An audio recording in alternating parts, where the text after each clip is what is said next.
Happy Friday once again. I'm in the movie theater parking lot. I just got out of seeing Roofman starring Channing Tatum.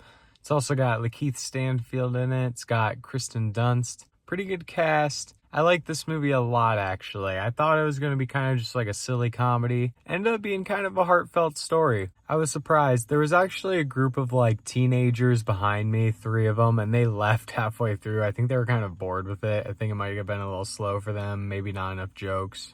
I will say the trailer maybe was a little misleading. You know, I saw a lot of clips in the trailer of him like fooling around in the Toys R Us and stuff, but that's really not the main story here. There's actually a surprising amount of time spent outside of the store, which I actually liked. But I think there's going to be some people that don't think this movie is funny enough for them. They want something a little jokier. I think Channing Tatum was a good choice for this role, though. You know, he's able to do humor, but this really isn't like an overly silly movie. He's not an overly silly character in the movie. I think Channing Tatum walks that line well of like, he's able to kind of play a dumb guy, but he's likable. Not everything out of his mouth is a joke. You're able to kind of take him seriously a little bit as a person, even though he's like a very flawed character. Which I also think is another thing they do well in this movie. You know, they don't try to erase this guy's bad history or anything, although I will say it's a little bit of a puff piece. And it feels like at times, kind of feels like they're buttering this guy up for his parole that's coming up in like 11 years, I think. But no, yeah, the real life story of this whole thing was actually super interesting too.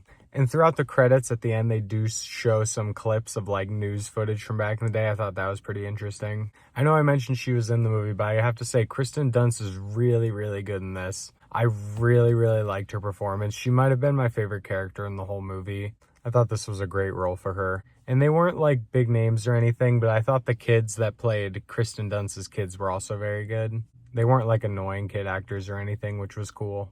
I know I'm a little late to the party on this one, but I was just incredibly charmed by this film, so I really wanted to come on here and just tell everyone to go see it on the off chance anyone's even watching this. Peter Dinklage is also in the film. He kind of plays like almost the villain. Not really, though. He's kind of just like a jerk in the movie, but he does a really good job at that. He's really good at making you hate him. It's not the first time I've seen him in a role like this. He always just like nails it. But yeah, I think my favorite parts of this movie might have just been kind of the quieter moments. Kind of like, again, a lot of the stuff you see in the trailer of him kind of just messing around the Toys R Us. I also thought this movie was very nostalgic in the way it kind of creates this like early 2000s world. There's one scene where he's leaving a store. I can't remember if it's when he's leaving the Toys R Us, but then there's like a Blockbuster right across the street. And it looked like so real. As someone who was alive back then and went to Blockbuster, it looked like a real Blockbuster and like it was a very realistic placing of that store. I don't know if that even makes sense. I'm sure someone out there will know what I mean when I say that. And of course, just seeing Toys R Us.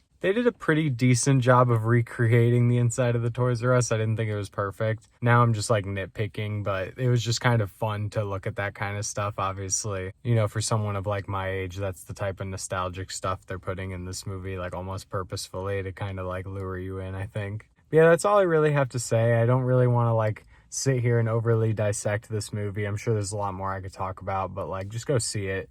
It's a good time. I'm sure your mileage may vary depending on what kind of movies you like, but I don't think you'll be disappointed.